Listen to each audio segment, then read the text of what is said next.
My name is Maya Holloway. I'm 32 years old. On the morning I got promoted to head surgeon at Mercy General, someone cut my brake lines. My colleague, my closest friend at that hospital for 6 years, died in that crash. I walked away with a broken collarbone and a scar above my eyebrow that I still touch sometimes without realizing it. 3 weeks later, when I finally found out who ordered it, I sat in my car in the hospital parking garage and I didn't move for 2 hours because the person who wanted me dead was the last person on earth I ever would have suspected. But I'm getting ahead of myself.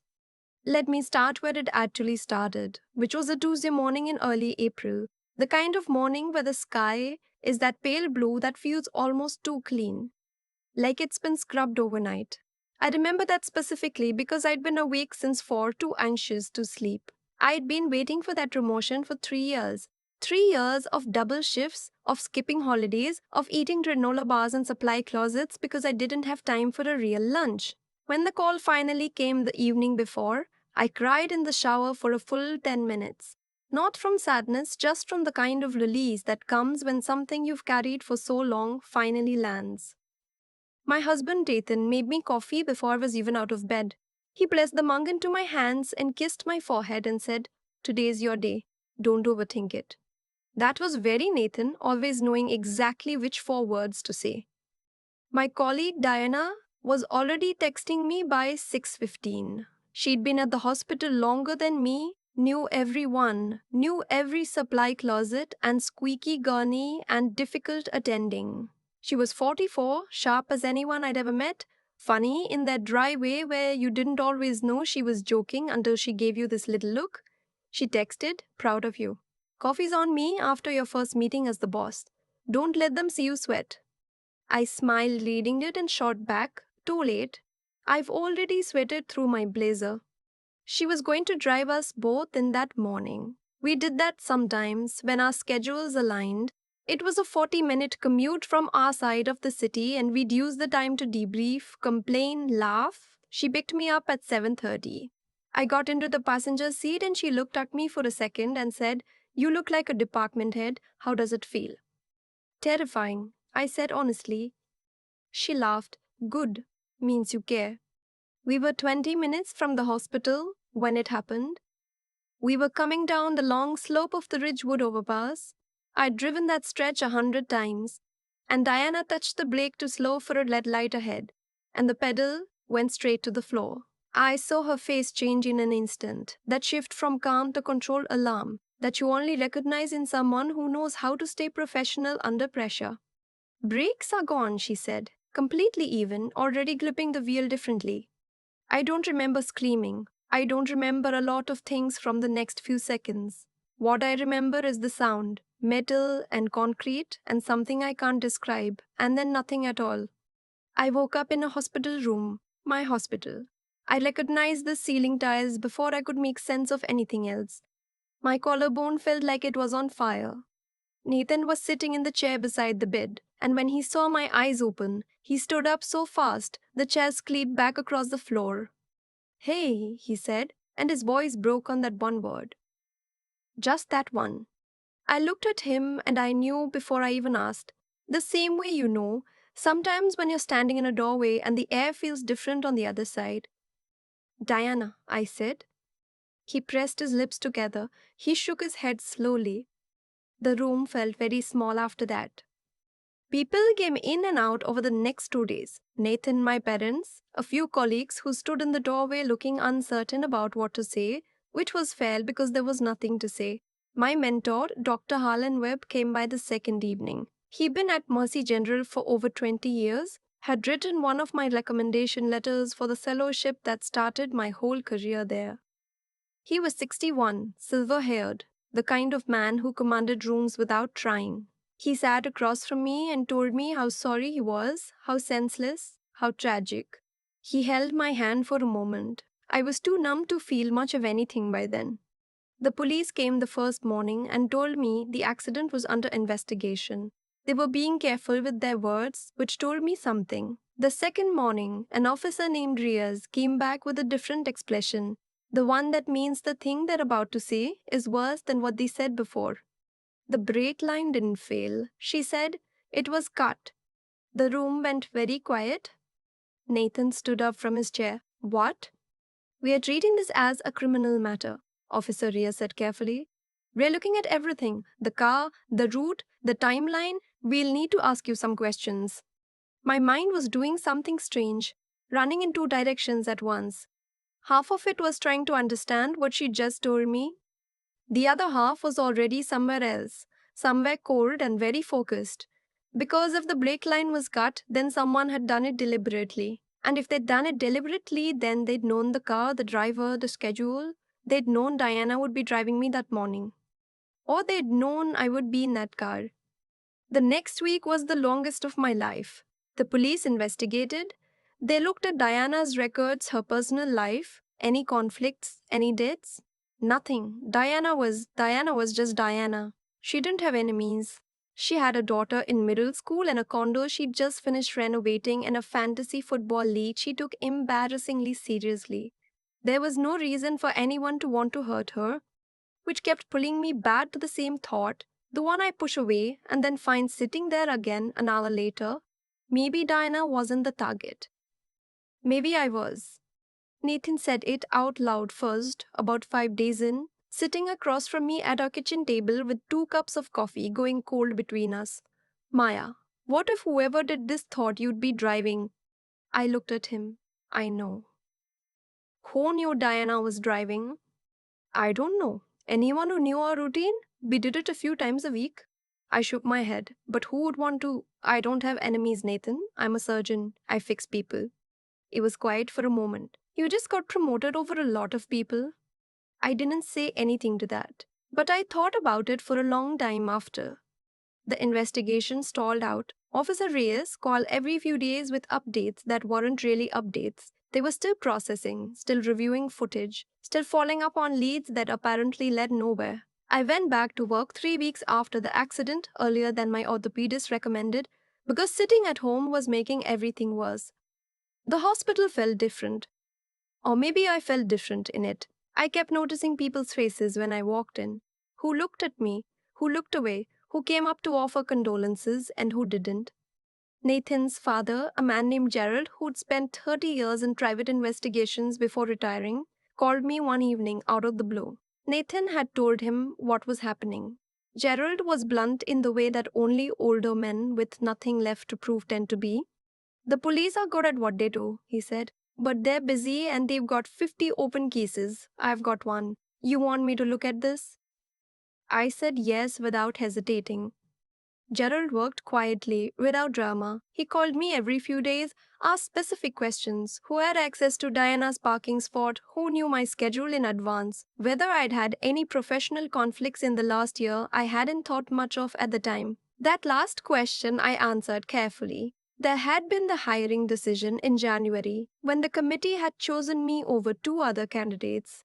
There had been a peer review the previous fall where I'd flagged some concerns about procedural lapses in another surgeon's or small things I'd thought, professional friction, the kind that exists in any competitive environment. Gerald listened without commenting much. Then he'd thank me and hang up and go back to whatever he was doing. 3 days after my second conversation with him, he called me at 7 in the morning. I need you to come to Nathan's parents' place tonight, he said. Bring your husband. I found something. I got there at 6. Gerald was at the kitchen table with a yellow legal pad and a manila folder. Nathan's mother, Patricia, hovered near the kitchen counter the way she did when she was nervous but didn't want to show it. Nathan sat beside me. Gerald opened the folder. He'd traced a payment, routed through 2 shell accounts, the kind that looked like consulting fees on paper, that eventually connected to a phone number. That phone number had contacted a man who, it turned out, had a history of taking what Gerald carefully called infrastructure jobs. Cars mostly. Sometimes other things. Whoever hired him knew how to make it hard to trace, Gerald said, but they weren't quite careful enough. He looked at me steadily. The originating account connects to someone who had both the motive and the access to your schedule. He paused. I want to be certain before I say a name. I'm meeting with a contact tomorrow who can verify the second account. Give me one more day. I barely slept that night. The next evening, Gerald called and said to come back. This time, when I walked in, I saw that he'd also asked someone else to be there. Dr. Harlan Webb was sitting at the table across from Gerald's empty chair. He looked up when I came in. For a moment, his expression was perfectly composed. That familiar, steady look I'd known for 6 years. And then something moved through it, something quick and almost imperceptible, like a crack forming in ice. I stopped walking. Gerald came in from the other room and sat down. He opened the folder again. He laid out what he'd found slowly and deliberately. The accounts, the timeline, the connection to my promotion announcement, a deleted email thread that a digital forensics contact had recovered. He spoke without drama, without anger, just facts stacked on top of facts. The room was very quiet. I watched Dr. Webb's face the whole time. I watched him decide in real time which version of this he was going to try. Denial, maybe. Outrage. Some explanation that made evidence mean something else. Instead, he said nothing for a long moment, and then he let out a breath, slow and controlled, and said, "How much do you actually have?" Gerald looked at him. "Enough." Something in Dr. Webb's posture changed. Not a collapse, not remorse, just the kind of settling, like a building accepting that it's coming down. "You were supposed to be driving," he said to me quietly. His voice was still calm.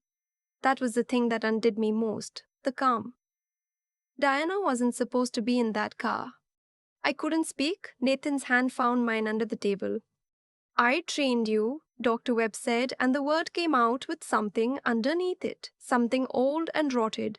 "I wrote your letters. I vouched for you in rooms you didn't even know you needed, someone vouching for you in." He paused. "And then they gave you my department." "It was never your department," I said. My voice came out steadier than I felt. "I built that program." His voice didn't rise, which was somehow worse than if it had. 22 years, I built it from nothing.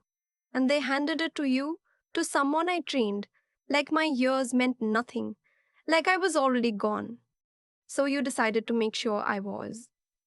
He looked at me for a moment and then looked away. "Diana had a daughter," I said. "She was 12 years old. She had nothing to do with any of this." He didn't answer. I don't know what I expected. Some version of remorse, maybe. Something that looked like a person understanding what he'd done. But he just sat there very still, like a man waiting for whatever came next with the patience of someone who'd already made peace with it. Nathan called Officer Reyes. She arrived with 2 other officers within 20 minutes. Gerald handed over the folder. Dr. Webb didn't say anything when they put the handcuffs on. He didn't look at me again. I stood in Nathan's parents' kitchen for a long time after they left. Patricia brought me tea. I didn't drink. Gerald sat across from me and didn't try to fill the silence, which I appreciated more than I could say. "He really thought he'd lose the department to you," Gerald said finally. "Not a defense, just an observation." "He did lose it to me," I said. And instead of accepting that, he stopped, shook his head. "Some people can't separate what they've built from who they are. When one thing ends, they feel like they end." I thought about that for a long time driving home. I thought about the 22 years Dr. Webb had spent in those hallways. I thought about Diana, who should have been home helping her daughter with homework, who should have been arguing with someone about a fantasy football pick, who was instead gone because she happened to be in the wrong seat of the wrong car on the morning that was supposed to be mine. I thought about the way Dr. Webb had said I trained you, not as an accusation exactly, but as if that somehow created a debt. As if the years he'd invested in me were supposed to insulate him from the natural consequence of someone he'd taught becoming good at what he'd taught her. It didn't make me feel anything except tired. The legal process moved faster than I expected and slower than I wanted. The DA's office filed charges: murder in the second degree for Diana, attempted murder for me, conspiracy. Gerard's materials combined with what the police had already gathered made a substantial case. Dr. Gardy, Webb's attorney, tried to negotiate. It went nowhere. Months later, he was convicted on all counts. He was sentenced to life without the possibility of parole. I sat outside the courthouse afterward, and Nathan sat beside me, and neither of us said anything for a long time. The weather had turned cold by then, that particular November cold in the city where the air has a weight to it. and I pulled my coat tighter and watched people walk past on the sidewalk. Ordinary people going to ordinary places, and I thought about how strange it was to be sitting there. I went back to work as head of department. I do my job, I'm good at it. I was always good at it. That part was never the question. Diana's daughter is 13 now. I called her mother, Diana's sister, who has custody, a few weeks after the verdict. We talked for an hour. She cried. I cried. There wasn't much to say that made anything better, but we said it anyway. The scar above my eyebrow has faded some. I still touch it sometimes, standing at the sink in the morning before Nathan's up, before the day has started. I touch it and I think about that stretch of road on the overpass, and Diana's voice saying brakes are gone with that impossible steadiness, and the pale blue sky that morning, and the coffee mug Nathan had pressed into my hands just hours before. And how you can be standing in the middle of the life you worked for and have no idea that someone has already decided to end it. I don't know what I expected to feel when it was over. Relief, maybe? Closure. That word people use. What I actually feel is something quieter and harder to name. Like a room where something heavy used to stand and now there's just the impression of it in the floor. And you walk around it still, out of habit, even though it's gone. Diana deserved better than what she got. She deserved to see her daughter grow up, to finish that condo renovation, to win at least one fantasy football season. She deserved to keep being herself, which was already more than enough. That's what I think about, more than the verdict, more than anything. Not what happened to Dr. Webb, not even really what almost happened to me. Just Diana, what she was worth, and how none of it comes close to being enough to balance that out. I keep coming back to something Gerald said that night in the kitchen after the officers left with Dr. Webb. He said some people can't separate what they've built from who they are. I've turned that over 100 times since. Because I think he was right, and I also think it's one of the saddest things I've ever heard. Not as an excuse, but as a warning. Dr. Webb spent 22 years building something real. That wasn't nothing. He was good at what he did. He taught me things I still use every single day standing in that OR. And somewhere along the way, the work stopped being something he did and became something he was, which meant that when the work moved on without him, he felt like he was disappearing. That feeling I understand. What he chose to do with it, I never will. Because here's what I've come to believe, sitting with all of it these past months. The choices we make when we feel diminished say everything about us. Not the achievements, not the credentials, not the years logged. The choices. Doctor is wrong. Webb had a moment, probably more than one, where he could have chosen to keep going, to find meaning in what came next, to take pride in the fact that someone he shaped was now leading the department he'd built. That would have taken a particular kind of strength, the kind that doesn't announce itself, the kind that just quietly holds. He didn't choose that, and Diana's daughter is growing up without her mother because of it. I think about integrity a lot differently now than I did before. I used to think of it as a professional thing, doing the right procedure, documenting correctly, being honest in peer review. And it is those things, but it's also something deeper, something that gets tested not in the easy moments, but in the moments when you feel passed over, overlooked, replaced. When the world doesn't arrange itself the way you thought it owed you, that's when character holds or it doesn't. And intelligence, real intelligence isn't just skill. Dr. Webb was technically brilliant, but he couldn't see past his own wound long enough to recognize what he was about to destroy. Wisdom is different from knowledge. It's the ability to step outside yourself and ask what's actually true, what actually matters, what will still matter in 10 years. He didn't do that. I try to every day now, with varying success. What carried me through the months after was something I can only describe as the refusal to stop. Not optimism, I wasn't optimistic. Not faith that it would turn out fine. I didn't know if it would. Just the decision, made quietly and repeatedly, to keep showing up, to go back to that hospital, to do the work, to call Diana's sister when I didn't know what to say, to sit with Nathan in silence when silence was the only honest thing left. That persistence isn't glamorous. It doesn't make a good story. but it's the only thing that actually got me to the other side of this. Diana deserved all three of those things: the integrity, the clear eyed wisdom, the stubborn refusal to give up on people. She had them. That's the truest thing I know about her. I carry that. I don't know what else to do except carry it forward.